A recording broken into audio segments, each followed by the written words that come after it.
Hey, everybody. Thank you so much for tuning into this week's show of the Chasing Daylight podcast. We're replaying an interview with our friend Harry Hall back from October of 2021. This was fresh off Harry's top 10 finish at the Shriners, which got him into the Butterfield Bermuda Championship. He was in Bermuda and took a little time away from prepping for that tournament to chat with us about his life at UNLV and his professional career.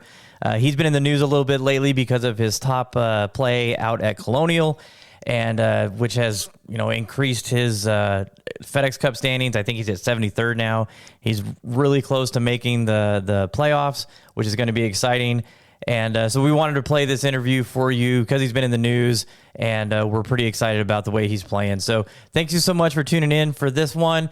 We are going to try and record something tonight with all the stuff that's been going on in golf with the PIF and the PGA merger. It's U.S. Open week. There's just a ton of golf going on, and so we're going to try and get some people on and have a little round table about everything that's going on. But in the meantime, it is Wednesday, and I wanted to put something out, so please enjoy this episode, and thanks a lot for listening. Welcome to the show, everybody. I've got a great interview for you today. Former UNLV golfer and now professional golfer Harry Hall joins us for an interview. He is live from Bermuda, getting ready to play in his second PGA tournament event with his top 10 finish at the Shriners. He made it into this field, talked a little bit about his UNLV career, what brought him over here, and just some good stories from one hell of a player. His name's going to be more popular in the next coming years, I firmly believe, and it's not because he wears the same hat Bryson does. So kick back, relax, enjoy this one. It was a blast, and thanks for tuning in.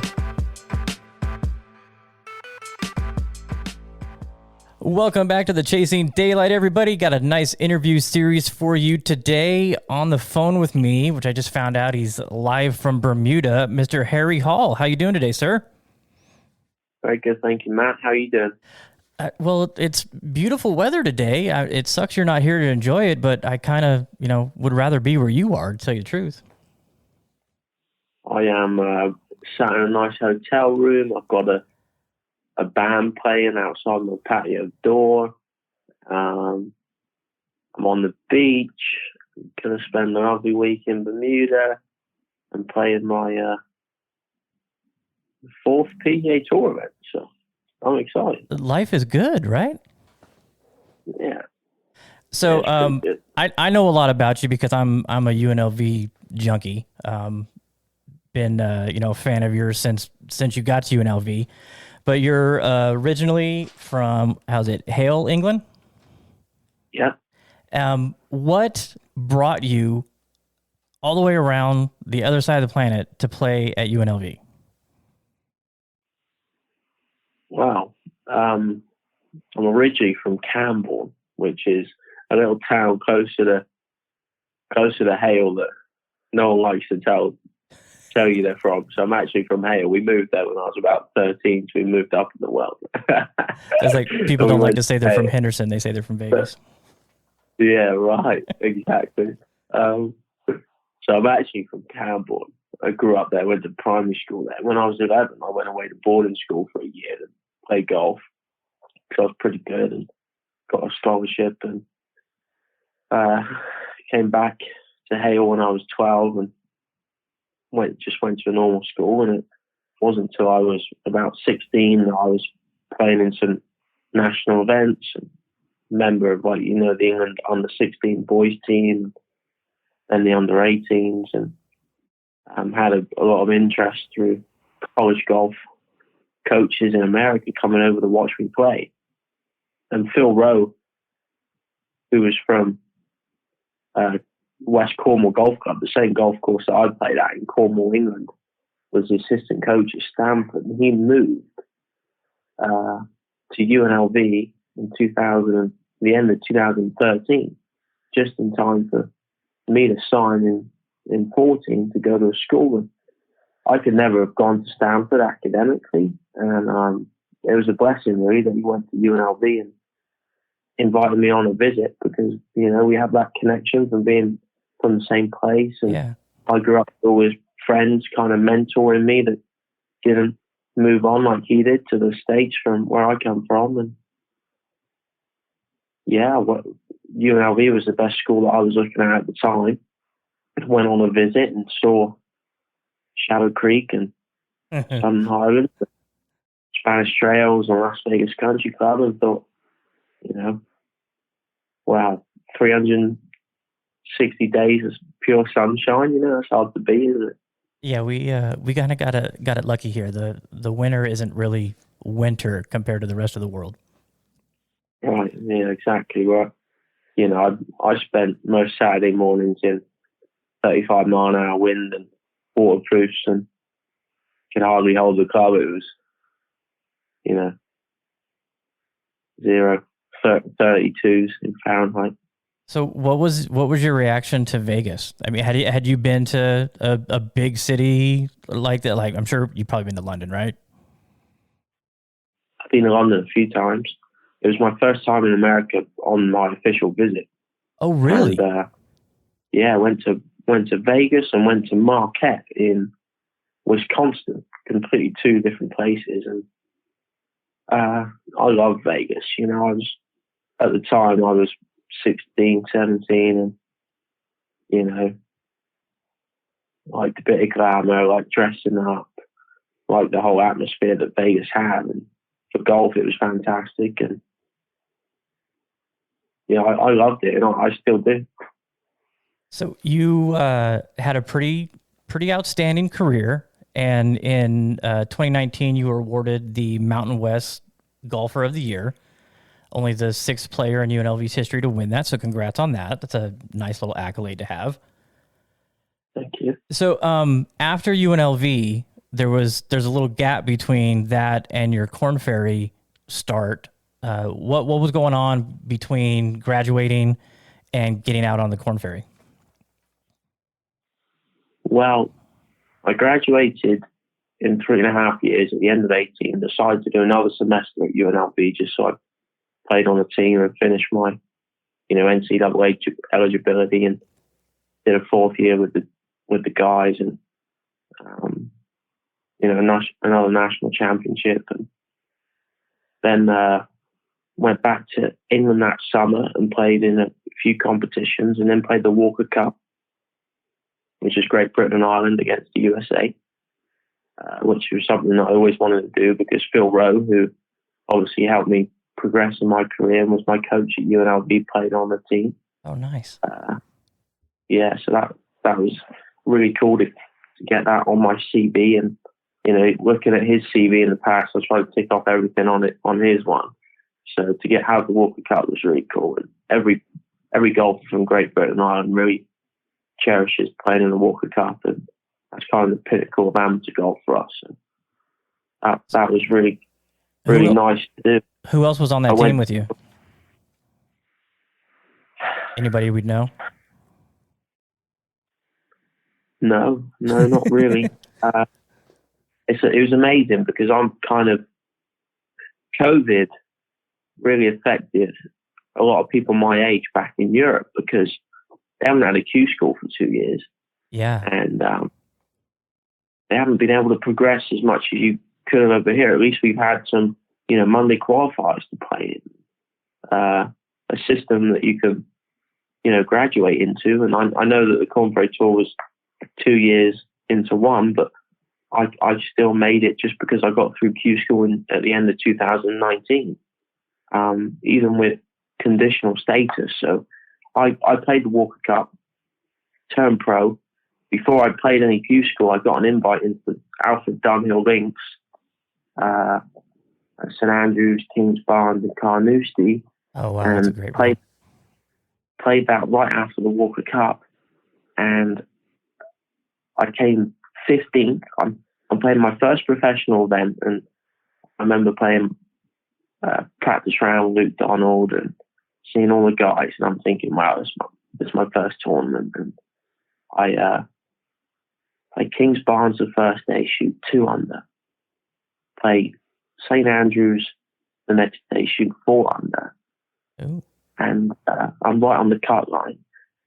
And Kings Barnes and St Andrews, because every rotation, everyone's at all 3 courses for the 3 days, and they all play St Andrews on the last day. So you don't want to finish on Carnoustie really, because you kind of just try to stay where you're at. You know, if I shot level par that day, I probably would have been happy, but it wouldn't have made the cut. I knew I had to play good, and I shot 4 under at Carnoustie, which was a great score at that point. And I made the cut by 2, and I'm on the same score as Rory McIlroy. And I got paired with him that Saturday night. And I played my first professional event with Rory on Sunday at the Home of Golf. And oh, wow. Shot a 65. And damn, came 15th. And that was a nice introduction to professional golf, and something that, you know, I'll remember forever, just playing with Rory and having a bit of a crowd watch us, and being at St Andrews and my dad watching. That was awesome. And after that, I came over, played Corn Pro Tour Q School, got through all the way to finals, so it made me a Corn Pro Tour member. I came 113th at finals, and the top 40 get their automatic starts. And with a place of 113th, I was never going to get a start on the Corn Pro Tour, but it meant that I could do the Monday qualifiers for cheaper. And if I did get some events, then my points would count because I was a member. Oh, nice. If you're not a member, you have to do Monday qualifiers and get, 350 points before you're even eligible for a reshuffle or to be in the field automatically. So, I got through Q School, but never had a start. And then COVID happened. So I was trying to qualify, and I didn't qualify for the first couple because you can't qualify for Bahamas and then the events in Bogota, Panama. I tried to qualify for a few, and I didn't make it. So there was about 10 events to start the season that I didn't play in. And then COVID happened in that February, March. So 4 months later, I'm doing some Monday qualifiers, and I kill it. I get in 3 out of 9 Mondays, which is a really good percentage. Yeah. In the end, and I came T36 in Utah, and because I was a member, my points counted, and I got in the next reshuffle, and it meant that I had the next 3 events on the Corn Pro Tour.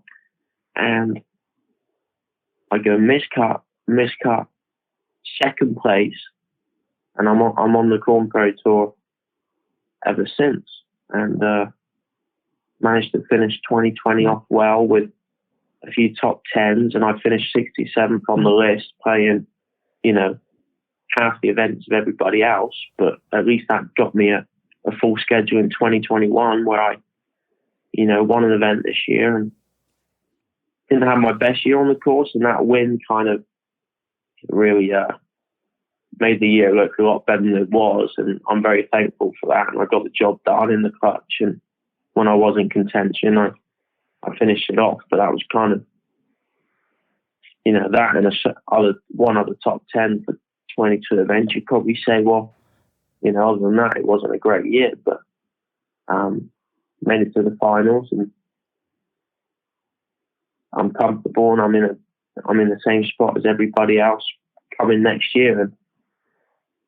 And you'd probably go with my amateur career, finishing the Walker Cup was great, but prior to the Walker Cup, I hadn't been a star, and a lot of people probably wouldn't have picked me to come on and do so well and win on the Corn Pro Tour. And, my top 10 at the Shriners a couple of weeks ago, people probably wouldn't have chose me to have the results I've had after college, but I've kept on going and kept on taking a step up the ladder, and hopefully I can do it for many more years to come. Oh yeah, for sure you are. You too much talent. So back in June, right before the Wichita, you put something out on Instagram that just really increased my level of respect for you. So I'm going to read this, what you wrote. I've had this photo in my library for a while now. I've been waiting for a good result on the course to post it, but that hasn't happened. Then I realized that's me falling into a trap of only posting positive, successful posts when life isn't really like that. I have failures all the time, but tend not to share them with others, except those close to my team. I am where I am today because of how I deal with failures, and fortunately for me, 1 week can change a lot of things in my world. And then you went out and won. Had you always had that mindset and just, I'm trying, Instagram and social media can really overtake somebody. What was it, something that happened that had you realize that, or have you always thought like that?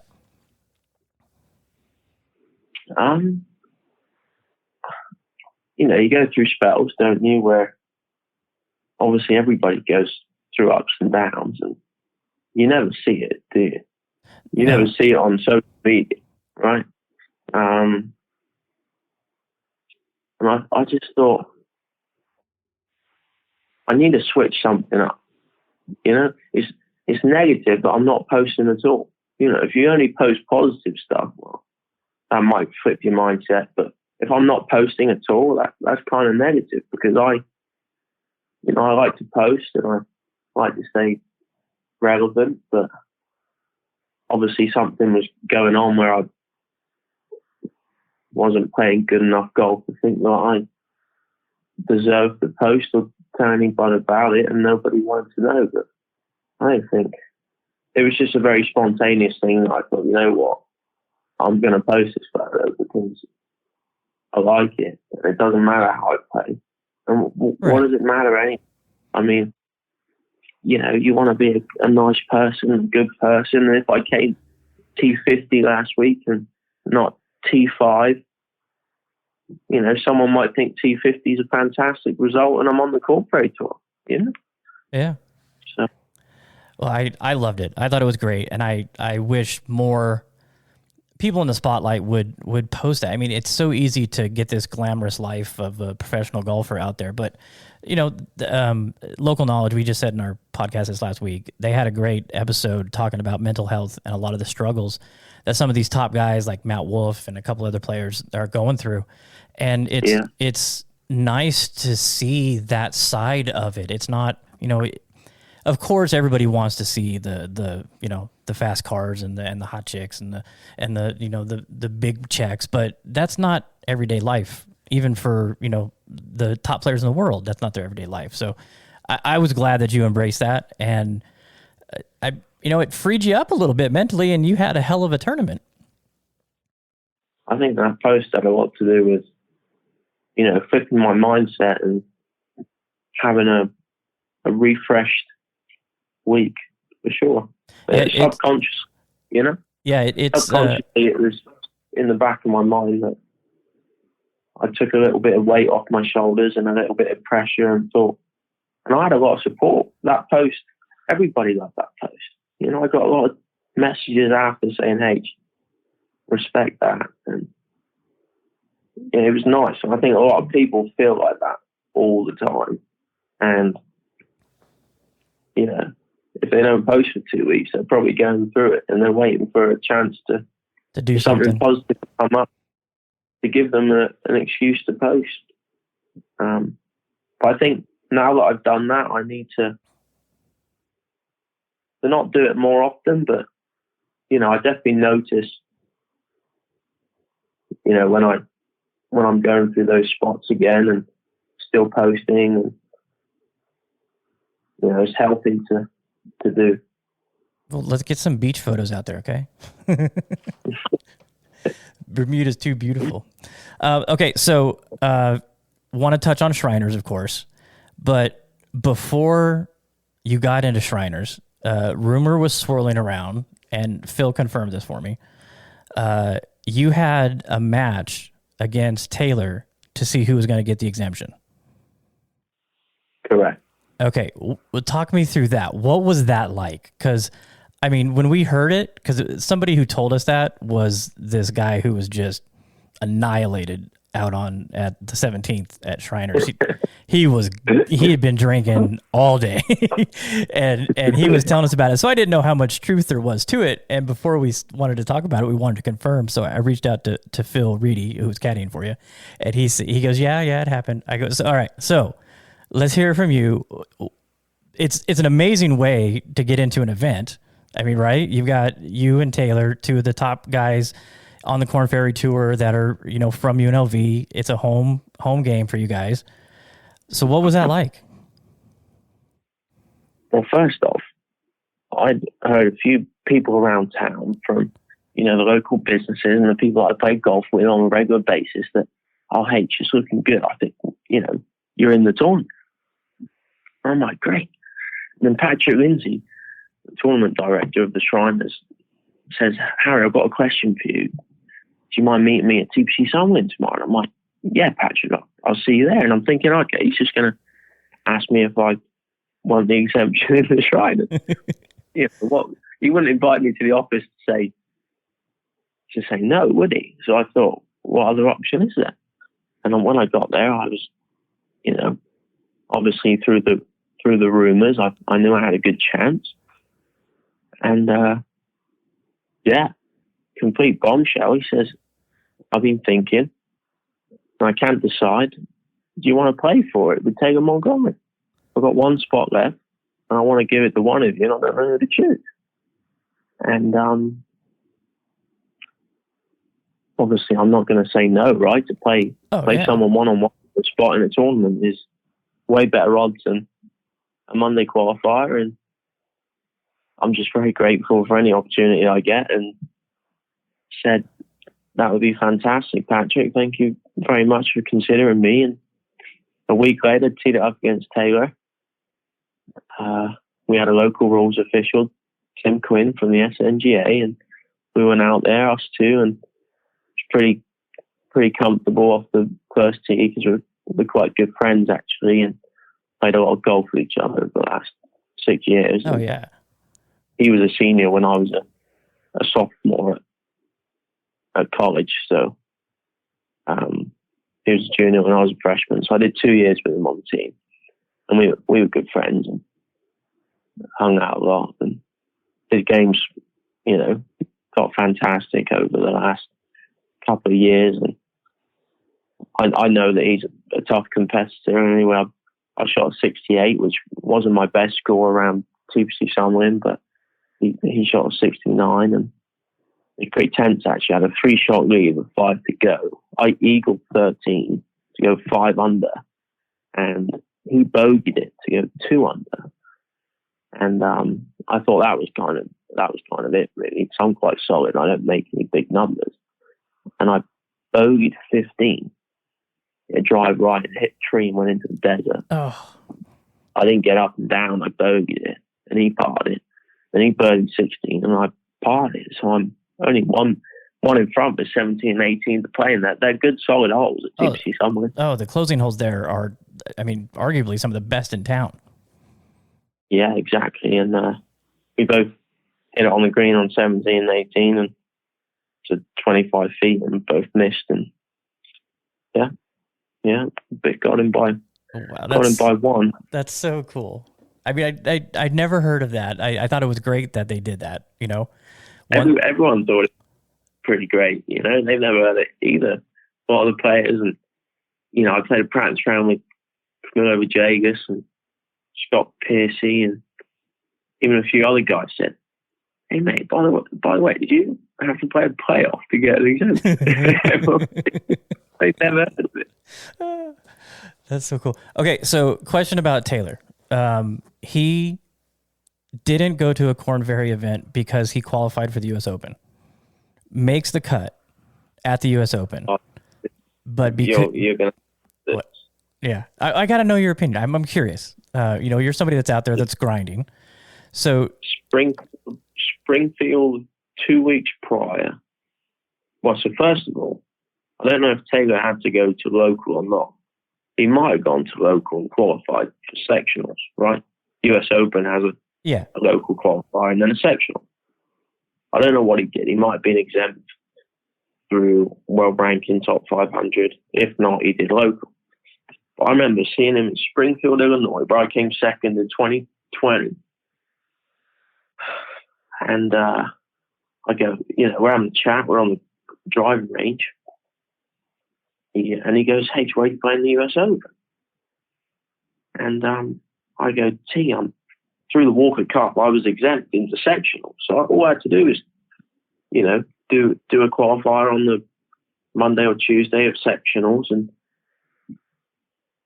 have a great chance. If you're eligible for sectionals straight away, I'm probably the only one this year that didn't go. And I thought, you know what, I cannot miss a week on the Corn Ferry Tour. I'm sitting 74th on the list and top 75, they go finals, and every week's so important. I kind of had the confidence if I can just be on the Corn Ferry Tour this year and get my card, I'll play in the US Open for the next 25 years. Yeah. That was my mindset. So anyway, I see him on the range and he goes, "What, you're not playing the US Open and you're exempt in the sectionals?"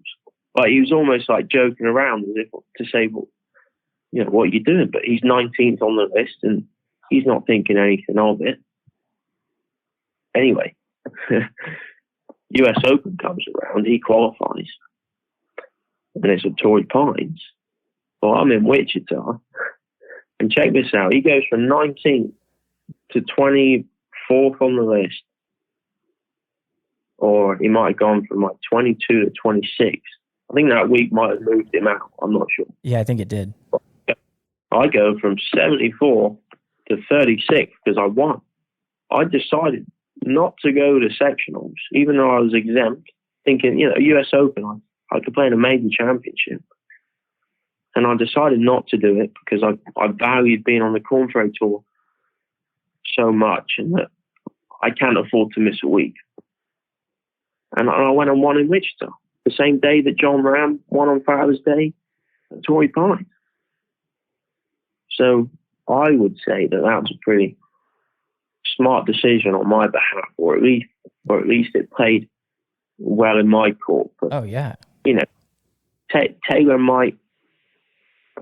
You never know. He might not have had a good year. You still got to play. You still got to play the events. It's not it wasn't a gimme that he's making the cut and getting points. A lot of confidence. And, that might have helped him gear up for the rest of the year. And he came second at Salt Lake City at the end of the year, and he had a good few results after. But every point is really important, and unless you were solid in the top 10 and locked your card up already, I would have played in Wichita. Yeah, I think, what did he miss out by 2 points for the final 25? 5 points, and then the finals, all you had to do, I think, was make the cut in Indiana, and he didn't. And I don't know how you can finish 26. I mean, I felt terrible for him. That, you never want to see that. No.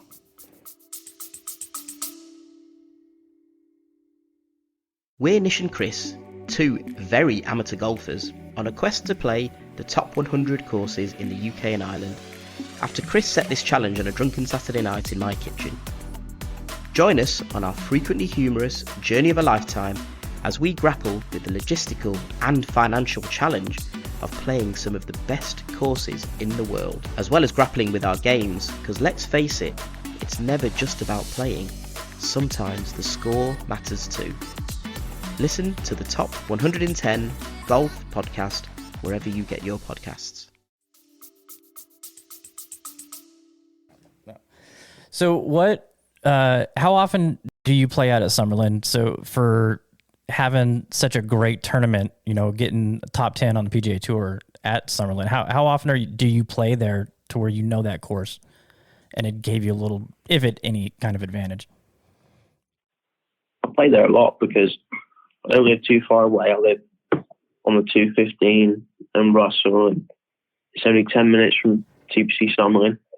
And when you're away for 23 out of 25 weeks on the Corn Ferry Tour in a year, when you are home for a day or two, you're gonna value your time. And I love to go to the Shabba Creek. I play there, Shabba Creek and TPC Summerlin, and Spanish Trails I'm a member at.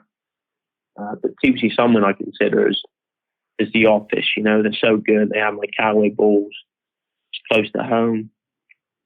You can play a lot of other golfers, you know, with a similar ability and have a nice little friendly competitive match on the golf course. So I probably played it 30 times prior to seeing it up this year at the tournament. Yeah, we played on Tuesday after the event. A friend of mine's a member out there, and so he invited us out to play.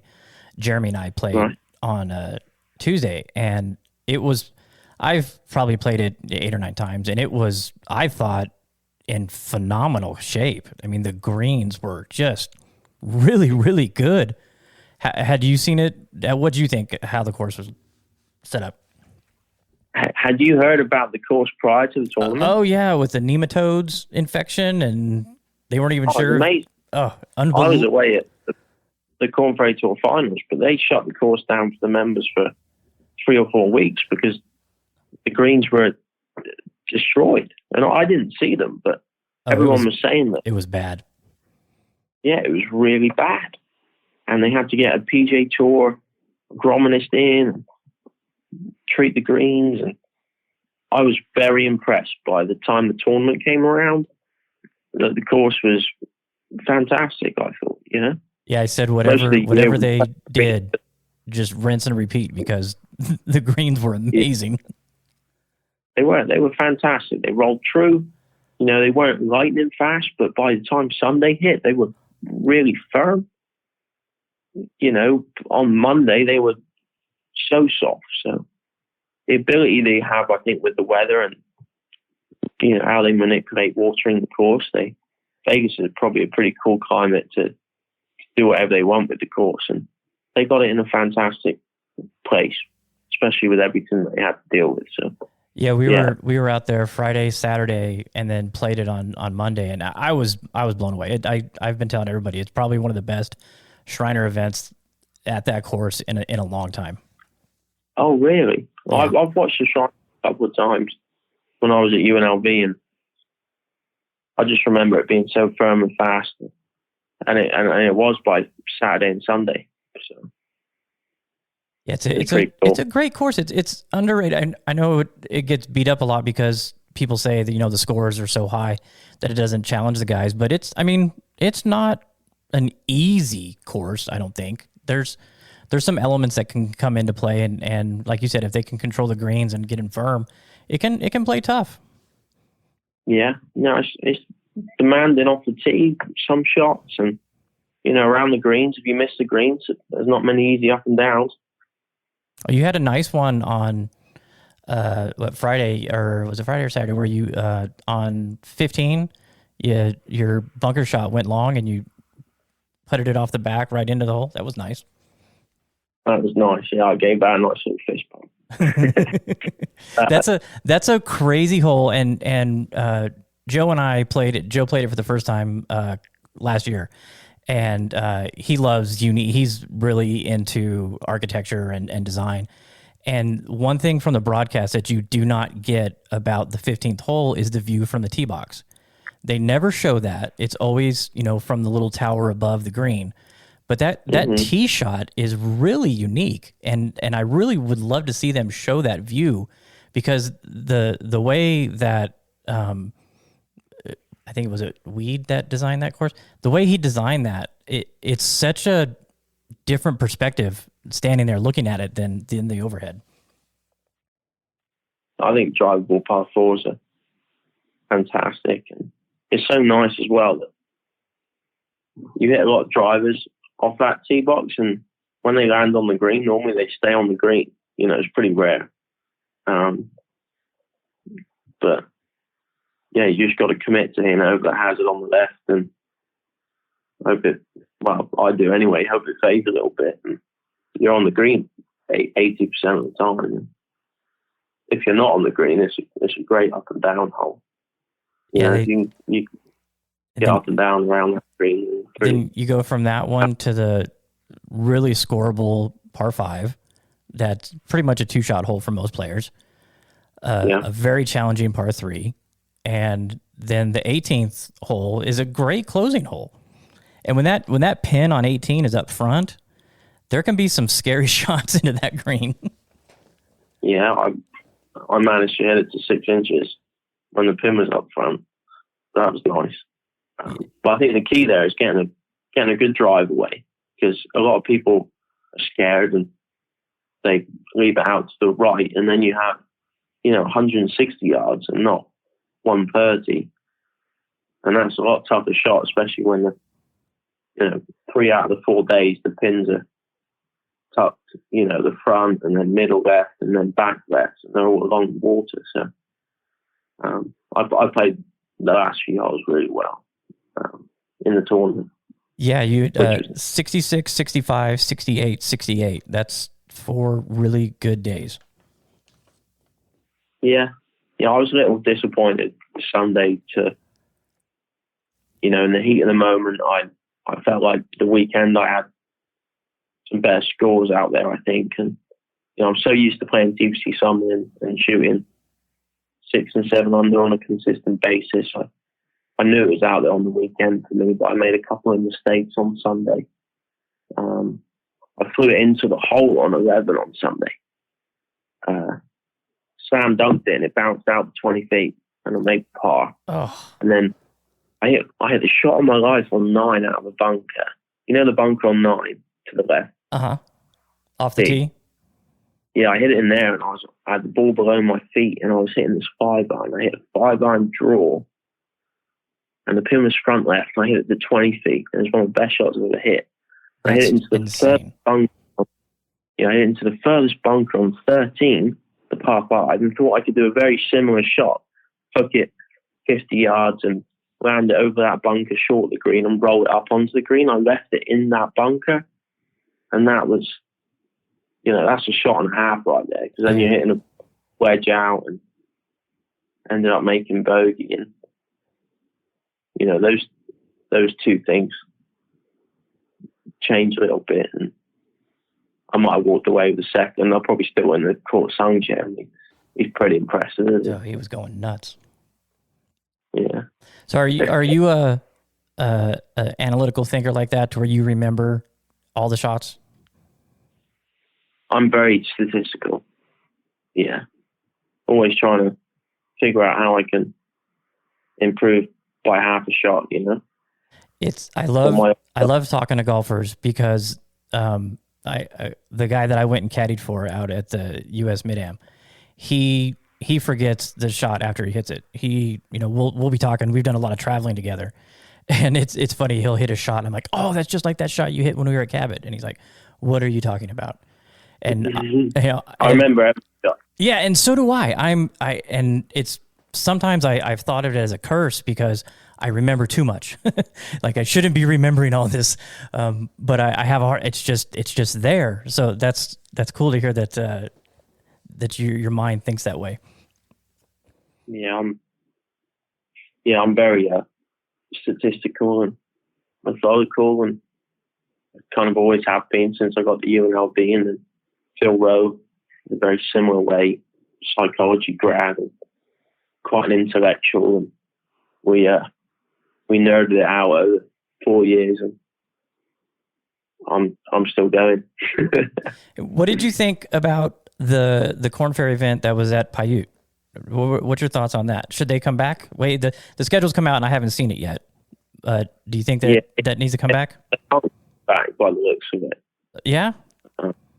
They're not. That's not on the schedule. Yeah, I saw that there's a gap in April, and it's right around the Masters time. So I don't know if. I mean, there's. Was that to be determined? Probably. I'm fingers crossed. I haven't heard anything. We have a buddy that worked with the agency that put that event on, and it was there because of COVID. They couldn't do the Bermuda event. Or the Bahamas event. Bahamas, I think it was. So they did it there. They're on now. The Bahamas are starting again in January. That'll be my. Well, hopefully, if I can play well this week, then let's get you on the PGA Tour. That would be nice. But at the moment, I'm scheduled to go to the Bahamas for the first time. Bermuda and Bahamas is not bad life, is it? No, not at all. Not at all. I feel like I should go home. I'm halfway home from Vegas to It's a short flight from compared. Very tempted. Well, hey, you get another top 10, you'll have a good reason to go home for a little bit. No, I know I wouldn't, because I think I'd be in Monaco. Oh yeah. Ooh. Yeah, that's a good. Yeah. So, what is the plan? Or do you have your schedule worked out for Korn Ferry yet, or are you just waiting to see what happens over these next couple of weeks? I booked my hotel in the Bahamas for the first one of the year. So I'll be there as of right now. I'm not expecting too much out of this week. Obviously, I'm going to try my best and play well, but realistically, I'll be getting my tour card for the Korn Ferry Tour next September. But it's lovely to have a chance to do it sooner. Absolutely. I'll try my best this week and see what happens. Did Phil earn a permanent spot on the bag, or? He couldn't come this week because you have to be vaccinated to come to Bermuda and play in the event, and he wasn't vaccinated, and it would have been, the window of having that 2 weeks after your vaccination. Too close. He would have had to have the Johnson & Johnson too, and there was a lot of other factors to why he couldn't make it over, but I definitely would have had him if he could have come. He was fantastic in the week of the Shriners, and yeah, you guys were a great team. Yeah, I think we did really well. So we'll see what happens with Phil. But he's a great player too, so it's going to be hard to convince him to caddy when he really just wants to play. Yeah, I know he's searching for that 59 out at Las Vegas Golf Club. He keeps on posting all these 60s. Yeah, that event at Paiute, I thought it was fantastic. And Paiute really shined as a golf course. It was a shame it was so windy the last day, because obviously they made it so firm and fast that the course was almost too punishing. And you were chipping it and it was blowing 40 miles an hour, and I would chip it 10 yards and it would move 4 yards in the air. And the greens were so quick that, they kept going further away. So yeah, that's the only protection that course has is the wind. Yeah, I thought Paiute was really nice. Yeah, it's our favorite. It's every year. It's our we do a course rankings every year for all the Vegas courses, and it's come out 1, 2, and 3 both years we've done it. Really well. Yep. That's a good segue. So what is your favorite course in town? Is it Shadow? 100%. 100%. Okay, for those that don't know, what is it about Shadow? Shadow Creek and Pebble Beach are my favorite places that I've played so far. And they're very different. But Shadow, was dead flat once, right? It was the desert. And now you go, and there are waterfalls, 50 feet high. Every tree's, Looks like it's been there for 100 years. You feel like you're in the middle of the forest. You have no idea that you're in the desert. Where every other golf course in Vegas, you kind of know that you're in Vegas and that you're playing in the desert. But it feels like you could be in Switzerland, man. No joke. And it's got a Augusta feel. I've never been to Augusta, but I've watched it on TV so many times with the yellow pins and the undulating green. Shadow is, I'm going to be very surprised if I prefer Augusta over Shadow Creek. And I say that just because it's like fairyland for any golfer. It's so magical. And I go out there, I've been out there every day at UNLV and, every other day for the last 2 years. And it still blows my mind every time I drive from, the front gate to the clubhouse. It's just remarkable. Truly special, yeah. And the greens are always a 12 and a half. Every green, you can putt it the opposite way of the pin. It'll come back. It's just absolutely crazy. So cool. The best hole It's 17. It's 150 yard par 3, and the green is like It's so narrow. 35 yards wide and 7 yards long. Yeah, it's so And it's just a little tiny piece of grass. It seems like when you're there. It's like, plays 20, 15 yards downhill. So cool. Yeah, I've played it once. I've gone out there a lot for the events that they have out there, but I got to play it one time. And on 17, I hooked my tee shot into the where the cart path is, and it bounced off a tree and landed like 10 feet from the pin. Very unusual way to hit that green, but I did. So, and then 18 is just magical. What a view from that tee box, man. Oh, man. Yeah, Shadow has a very close place to my heart, And then Pebble just for the scenery and every shot. Just I'm quite an artistic player, and I shape the ball a lot, and I create golf shots, and that place is the pinnacle of being an artist. If you like shaping the ball and playing real golf, Pebble's hard to beat. Have you been up to Bandon? Never been to Bandon. Oh, got to put that on your list. That's my favorite place Sure. on the planet. Oh. Yeah. By far. I haven't played but I haven't been to Pebble yet, so that may persuade me. But yeah, Bandon is pretty special. All right, so let's wrap this up with what's in your bag. What you're playing? Well, I'm sponsored by Callaway. Have been since I turned pro, and will be for a few more years, and hopefully many more years to come. I love the brand, and I just saw your new Toronto wedges. Yeah, got my lines on the wedges. There's a new full toe out, which toes go from all the way to the heel to the end of the club. Normally there's a little space there that hasn't got any grooves. But these grooves go all the way from the heel to the end of the club. And I haven't got that in the bag this week, but I definitely will have. I just haven't had enough time to kind of put it in play yet and practice with it. And my short game's done me well over the years anyway, and I don't need to change it so fast. So I've still got just my normal wedge in play, but I use 2 drivers in the Shriners, and I'm going to be using 2 drivers this week. One is 46 inches, one's 45, and the 46 one, I tee it up high and give it a rip with a slightly different tempo, and carry that about 330 in Vegas, and the short one I carry about 300. So they are 2 drivers, but they're different. They go different lengths, so they're basically like different clubs. And I'll do the same here. Depends how windy it is, though. I haven't played in the wind for pretty long while. And I mean wind, I mean blowing like 40 mile an hour. Yeah, real wind. It can do that here, so it's going to be interesting. I have had a 7-wood in my bag, and that might not be very valuable when it's blowing 40. So then I've got Apex irons, 4 to 9 iron, and then a 46, a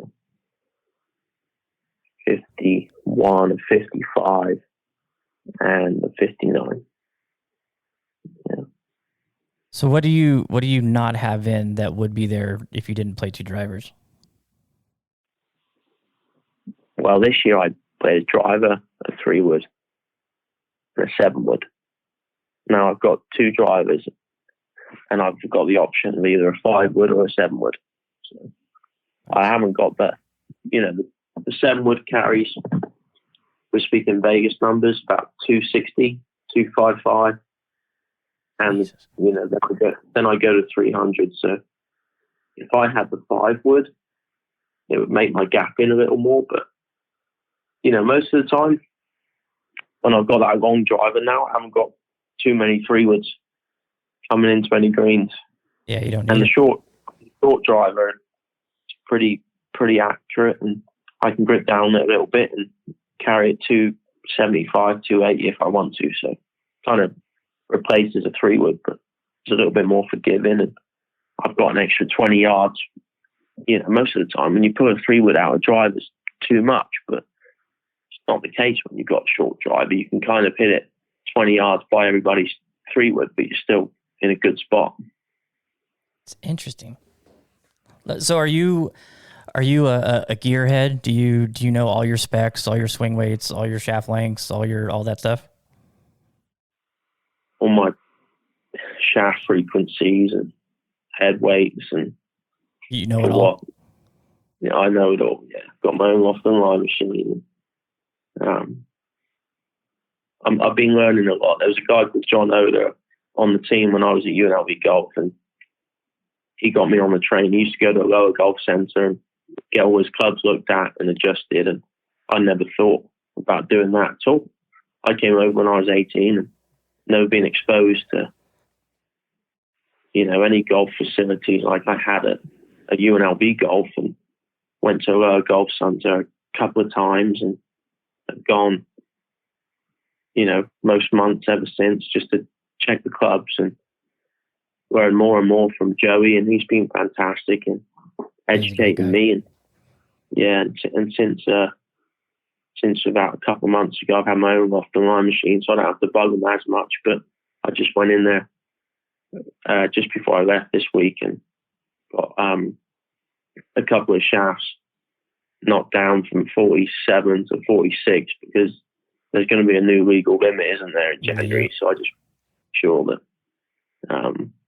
they were all okay and legal. So do you think there's something to the 48-inch drivers? The only thing is, as soon as you go above 45, normal head weight for a driver is like 195 grams. And the longer the shaft you go, you have to make the head lighter, otherwise it's going to be too whippy. You put the same 195 gram head on it. Yeah, it's going to be like a noodle. And it's going to be like a regular flex. So you have to make the head lighter. So, for example, on the end of my 46-inch Tensei shaft is a 190 gram head weight, which is 5 grams less, basically, for every inch, I guess. So if you're going to go to 47, you'd have to go 185-ish, and then you start losing ball speed and smash factor, right? So your swing speed might go up, but the ball speed might stay the same because the head weight has not as much mass behind the ball. Yeah, it's working harder to not get anything. Yeah, so you have to kind of see what's optimal. And it's been funny. I was actually listening to one of your podcasts just before we came on, because it was the first one. I thought I'd do a little bit of research, and you chat about how everybody's been saying, the guy that wears the Bryson hat. Dude, I was gonna finish with that. I wanted to know, how long have you been wearing the driving cap? And do we need to start calling Bryson, hey, you look like Harry Hall? Yeah, one day that would be. I tell you what, the more I think about it, Bryson's obviously had a lot of, aggravation in the media, probably since his start of his career. But in recent times, probably the last 6 months, he's probably become a bit of a hero for the average golfer. The length that he's put on is making the game really entertaining. What he did at the Ryder Cup was awesome, and then what he did at the Long Drive was awesome. I think his whole brand has got way better to the average golf fan, and I think the whole Brooksy thing. It was funny when I won in Wichita, everyone was shouting Brooksy at me. Are you serious? So I'm serious, yeah. And it's funny, right? And when I, on the corn crate tour, I haven't got an ego, and I make a putt on 17 in Wichita. There was a big grandstand around the hole on the 17th, the par 3, and if you make a birdie, there's $1 beers for like the next 5 minutes. So everyone was getting hammered that week, and I'm walking after and everyone's shouting Brooksy just because I'm wearing this hat, and it's funny. And I haven't got the ego to kind of get pissed off yet, because I'm still young and up and coming. And, the more people talk about me, probably the better right now, whether it's good or bad, or whether it's I look like someone else, but everyone was shouting Brooksy at me in Wichita, and I'd hold apart and shout Brooksy back at them at the stadium, they'd all go crazy. Oh, that's awesome. But I messaged Bryson the other day because I was wondering, I was kind of losing efficiency with the ball speed numbers, and I just wondered, because he's been using a 46-inch driver when he played, what headway he uses on the end of his shaft, and he goes 190, which was exactly what I was using. So that's good to know. He's obviously done a lot of testing with his guys at Cobra and stuff, and at least I know that 190 headweight is probably the most optimal you're going to get on a 46-inch driver, and that's going to be the legal limit. So anyone listening to this that wants to go to a longer shaft, it's definitely worth it, but you've got to make sure that the headweight is probably around about 190 to keep it stiff enough.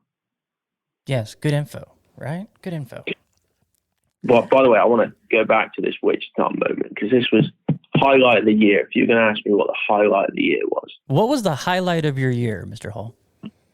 The start of Wichita. They asked you, what your theme song would be if you're walking up 17, because they're going to play a song, and what your favorite hobby is. Well, I put the hobby down as going to Chipotle, because I've been doing this challenge all year and I'm on like 75. So, I'm going to ask you how's the Chipotle sponsorship coming? Yeah, well, hopefully. But then the theme song, I couldn't think of any. And I'm like, what do I do? So I go back the next day and I put, there's this song from the Peaky Blinders. That's what I was going to say. with the red right hand. And no joke, they hadn't played it all week when I walked up 17. I'm thinking, why have they asked us all for, a theme song? And Sunday they have this DJ. And I'm leading the tournament by one, walking up 17, in my hat, I've got my shades on, and as soon as I leave the tee box, they start playing this Peaky Blinders theme tune. And I'm walking up.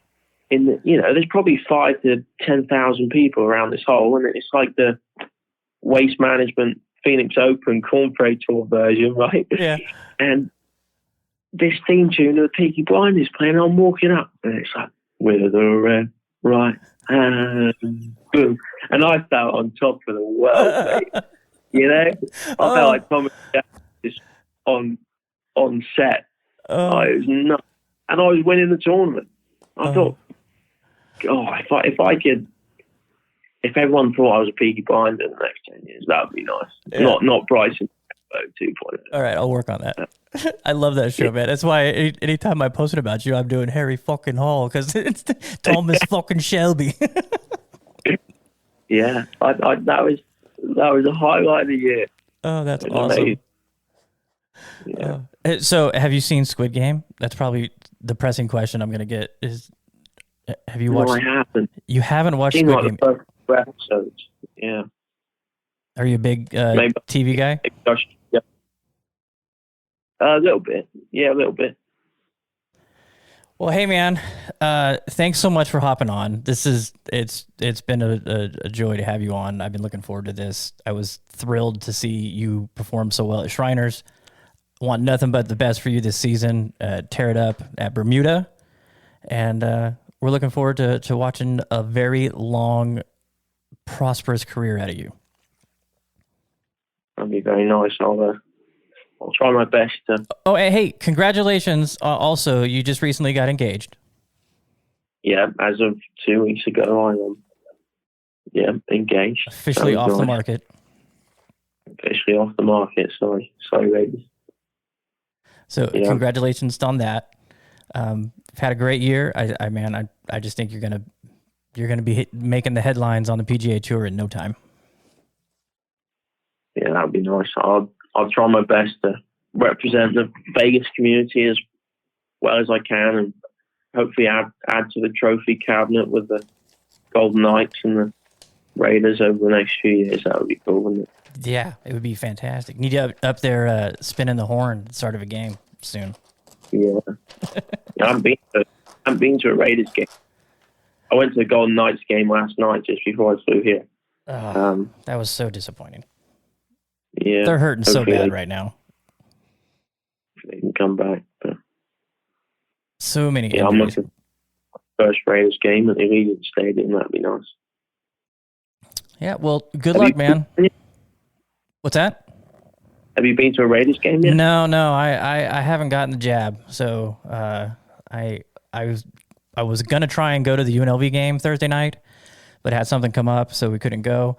But no, I would love to go. I just haven't gotten the vaccination yet, or the vaccine yet. Okay.